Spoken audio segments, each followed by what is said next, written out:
在古代，皇帝没钱了会怎么办呢？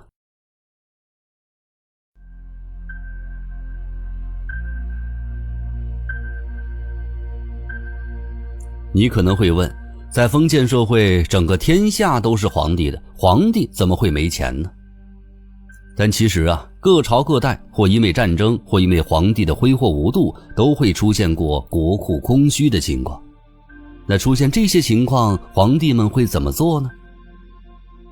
第一，掠之于民。朝廷没钱，首先就是要收税。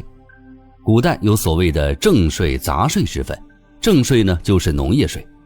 历代开国之初，为了显示仁德、休养生息，征税往往并不高。但随着后来的战争或者发展需要，就开始逐渐增收杂税了。就比如嘉靖时期，大明朝这座房子四处漏风，到处都需要用钱。嘉靖的正税不够用，就开始收各种苛捐杂税，比如上香要征收香税，还有通行要收过路费。这些奇奇怪怪的税收都是嘉靖朝发明的。历朝历代苛捐杂税才是真正的无底洞，比如周厉王收百姓喝水的饮水费，汉惠帝向单身人士收取单身税，更有兵号、火耗、新婚税、棺材税、茅房税，如此种种。明朝末年更是用各种名义提前收了未来几十年的税。嘉靖之后，张居正搞一条鞭法改革，力图杜绝苛捐杂税。但是对各级官员来说，触动利益比触动灵魂还困难，已经吃进嘴里的就真的不肯吐出来了。他们对减税往往是无法落实，对于加税却落实得很迅速。没过多久，各种奇奇怪怪的税又找上了百姓，所以只好再苦一苦百姓吧。方法之二，掠之于商。如果前面的掠之于民都不够填补国库开支的，皇帝就会将目标放在商人身上了。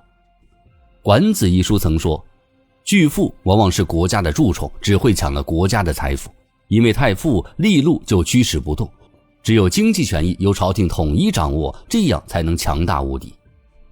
秦皇汉武都热衷于迁徙富豪，把地方巨富逼走，然后夺取他们的土地、房屋、商铺等资产，找各种理由迫使商人捐款，也是经常上演的马戏。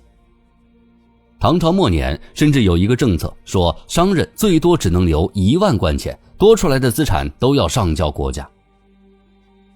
那有些朋友可能就会问了，压榨商人不比压榨百姓来的钱多，来的钱快吗？但是你要知道，古代的封建王朝，商人如果越成功，往往依附的权力就越深，这些统治阶级肯定不会跟钱过不去。所以压榨是有先后顺序的，先压榨百姓，再压榨商人。方法之三就是掠之于官。掠夺完百姓和商人，如果还不够，那就只能转而向地方官绅动手了。因为地方官负责征收税款，很多钱都流入到了他们自己的腰包。为了调动地方的积极性，嘉靖43年，嘉靖就确立了对赃款银的分配制度，把有罪官绅的财产按照4:4:2的比例分给户部、工部和地方衙门。嘉靖年间，为了填充军需，就抄了浙江大员郑必昌、何茂才的家产。后来嘉靖为了修道观，但钱不够，又抄了内阁首辅严嵩、严世蕃的家。不过这也得罪了官僚集团，导致了自己的日子也不好过。那最后的办法呢，就是印钱了。明太祖朱元璋实行了钞法，朝廷大肆印刷大明宝钞。朱元璋命令宝钞只能单向兑换，可以用金银兑换宝钞，但是不能用宝钞兑换金银，发行量只考虑朝廷需要多少钱。为了强制推行大明宝钞，朱元璋下令禁止民间使用金银、铜币等进行交易，甚至将以物易物也禁止了。这最终导致了宝钞随意印刷贬值上千倍，成了废纸。到了嘉靖时期，唯一制约它的就是宝钞的印刷成本已经超过了纸钞的面额了。